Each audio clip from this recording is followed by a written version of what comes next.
Wait, we talked about this like yesterday, chat. Why are malls turning into ghost towns? Do you guys shop more online today than you did 20 years ago? Probably, right? Boom, you see. That's hard evidence right there. When's the last When's the last time you guys went to the mall?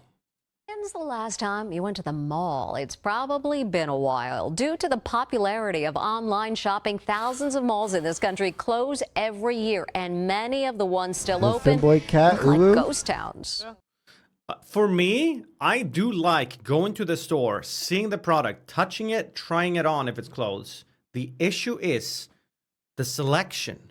Online, you have everything. But when you go to a store, they only have a limited amount of products. So it's so hard to find what you need. We need giga malls that just have everything. This is a USA problem. Pretty sure this is a universal problem. This nearly empty 1.2 million square foot mall outside downtown LA was made famous when it was featured in the film Back to the Future. Oh shit. JC Penney. Now it's another ghost mall with escalators still running, but very few shoppers, and storefronts shuttered with barred security gates. When this center opened in 1974, it was one of Southern California's biggest malls. There were 155 retail stores here. Today, there are fewer than 20. It's a short video talking about it. I mean, we just did talk about it, but... And why... Wait, is this true? Are the European ones not dying? Why not? I mean, I guess I can watch the video and find out. This video is sponsored by X. Hold on, let me try to think about this in my head then. Well, okay. One thing though is America is even better at online shopping than us. Amazon Prime shipping over there, you can order stuff in the morning and have it in the afternoon. This is insane. We don't have any equivalent of that over here. Actually nuts. And they've had that forever too. Because I remember back in 2016 when I was in like the US. When I said we now, I said Sweden. I can't speak for the rest of Europe. We can walk in Europe. Wait, what does that mean? Yeah, you can walk to the mall and then that's why more people go to the mall. But that's only if you live right next to the mall.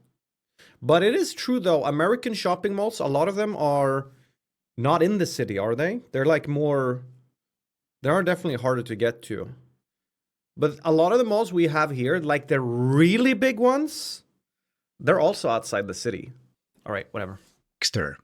Welcome to the 1990s, the former Eastern Bloc, a beautiful, wealthy, inspiring place left behind by the dying, retreating Russian Empire. Suppose you wanted to do some shopping. Where will you go? Oh, I know, those beautiful Soviet-era shopping centers seen by many on those Is this AI generated? What the fuck?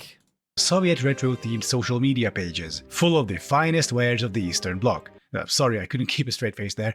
No, if you wanted to do shopping, you did not in fact go to the shopping center. Instead, you went where the rest of society went, to dismal outdoor markets, selling vegetables, knockoff clothing, homemade food preserves and so on. From cars, vans, often entire buses. It was chaotic, dirty, loud, often taking place on random sidewalks or in underpasses. As you milled around the makeshift stands in the crowd, looking at the knickknacks being sold, people haggling, old women counting coins in their hands, you thought of a photo you saw of an American shopping center. You called it a shopping center because you did not have a word for it yet. That is, the mall. Oh, beautiful, shit. clean, air-conditioned, full of Western stores and their wares, fast food restaurants like McDonald's and others you've never even heard about, people strolling around wearing the latest fashion. Surely all of them are drinking Coca-Cola and Pepsi-Cola too, not this piss water they sell around here. Palm trees, fountains, colorful lights. You're pretty sure there is American rock music playing in the background too. You don't know, it was a photograph. Your thoughts are interrupted as you look down and realize you've stepped into shit, and an old lady is yelling at you to move from her stand if you ain't buying anything. The shopping mall was the ultimate symbol of 1990s Western prosperity, and it wasn't long before they spread through Europe too, including the former Eastern Bloc. Today, malls in places like Budapest, Prague or Warsaw are basically indistinguishable from their modern American counterparts, except for one thing. Bro, I hate circular. There's a few shopping malls that are designed to expose you to the maximum amount of windows. I hate that design. In Europe are thriving, while in the US they are slowly dying out. Why is that? People often say it's because of Amazon and online commerce, but Europe has those too. Is it a purchasing power issue? But how? America is the richest country on the planet. Lots of full wallets over there, though sometimes those wallets need replacement and additional company. This is where Exter comes in with their compact, stylish, neat products, some of which they've sent me to try for myself. The Exter wallet is Okay, nice and guys, support this channel by going to shop.exter.com/Adams something. You get up to 35% of their products. Go check them out. You can buy these things. 35% off Exter review. And now, back to the program.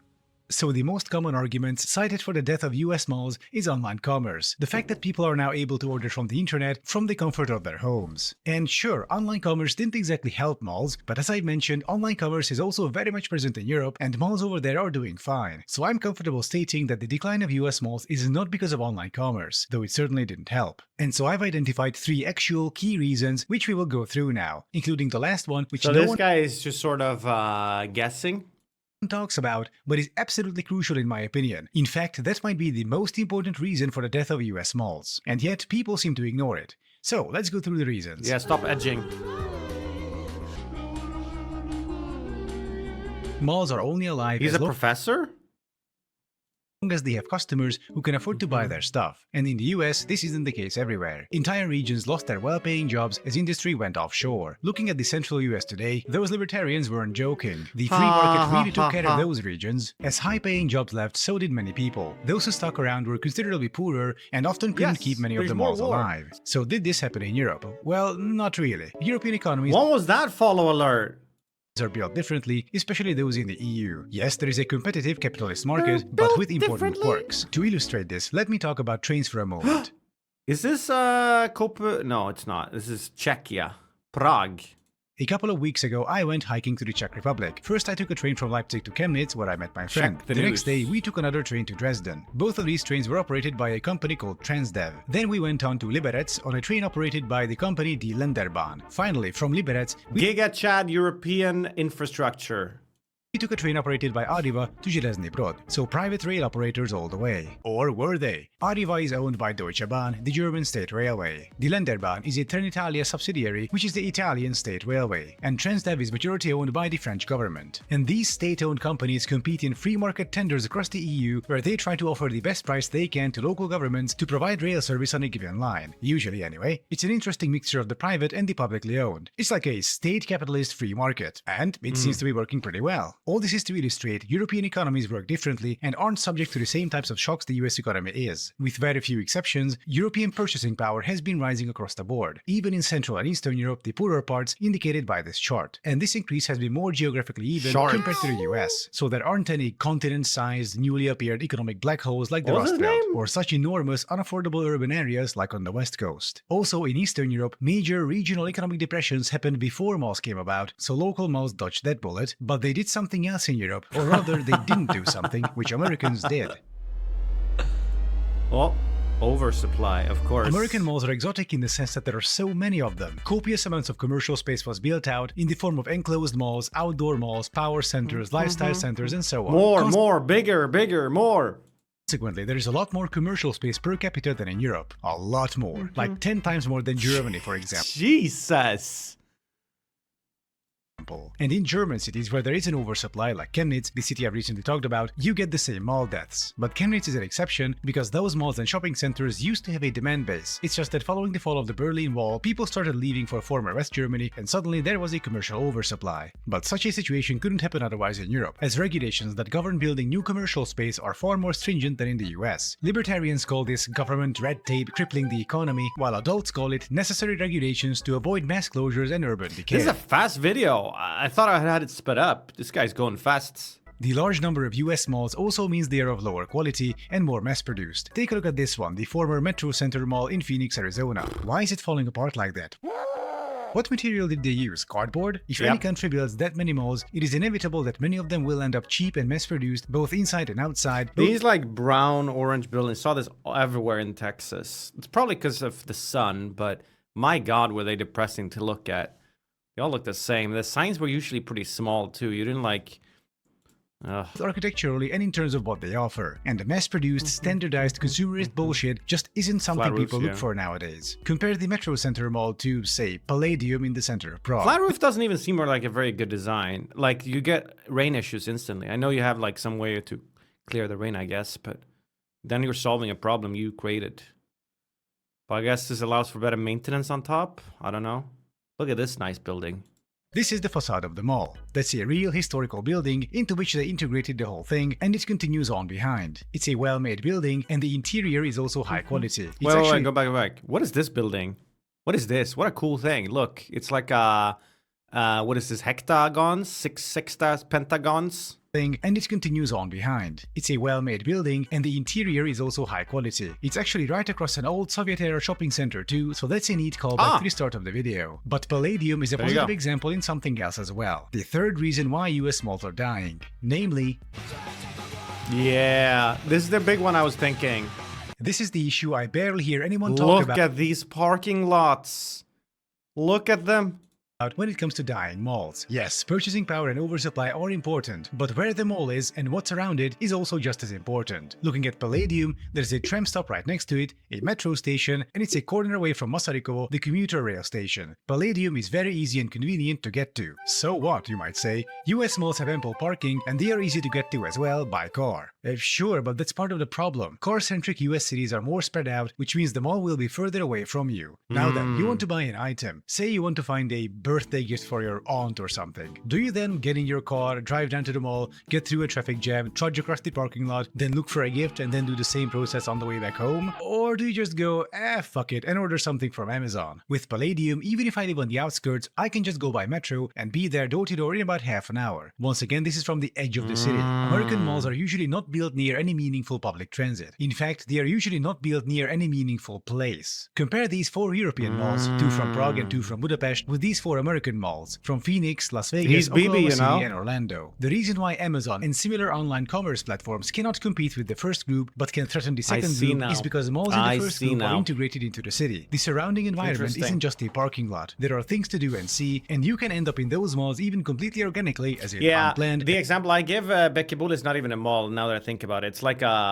it's like where IKEA is, you know, the really big like hardware stores and stuff. It's not a mall, like not like shopping mall stuff. As part of you walking around downtown. With the It second all group, you have to makes make a sense. conscious effort to go there. Nobody will trudge through a kilometer of parking lots on foot. The GPS Fuck. Nice grid though. won't take you there spontaneously. You have to make the decision at home to go there and then make the effort. Bro, imagine if you forget where you parked your car. You can't just go beep beep. Because you could be standing here, your car's over here. Holy shit. Then companies like Amazon come along and say, hey buddy, we can save you all that effort. And so the malls are dying. Malls, hell, all commerce has to be an organic part of It's towns and actually cities. for the better though, because one Amazon driver can deliver multiple packages to different people instead of all those people jumping into different cars to get to the mall. So at least it will reduce the traffic jams a tiny bit, maybe. People should be able to get to them by means other than a car, and conveniently. Such integrated commercial spaces are far more resilient. If your commercial spaces aren't resilient, Buses if you just and trains exist. You forget we're in America. You think people take the bus and the train in America? pull up a big box outside the town, don't be surprised when it goes bust in a few years. And then it's bulldozed for the next thing to be put up, for it to go bust the same way, and then get bulldozed, and then the next thing, and the next, Take a and the Greyhound. next, so on and so forth. And this is why many American malls are either dead or dying. In the end, it all comes down to policy, economic and urban planning. If you're an American and want to do something about this, strong Does this video towns make is you want just to play cities? Yeah, a tiny bit actually.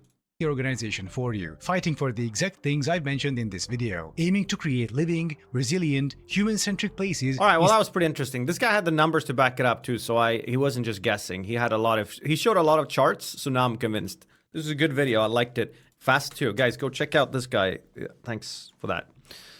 This is the parking difference between NA Stadium and EU. Holy shit. The parking lot's bigger than the stadium. Ay, caramba. This is the danger, chat, of pure capitalism, because this is a big, the fucking car manufacturers and the gas the gas companies are lobbying for this to happen. They don't want the infrastructure for trams and metro stations and shit. When did you become a commie? I don't know, when I saw this picture, I guess. It's tricky. It's tricky. Fine line. No one cares about your takes. Go back to your cats.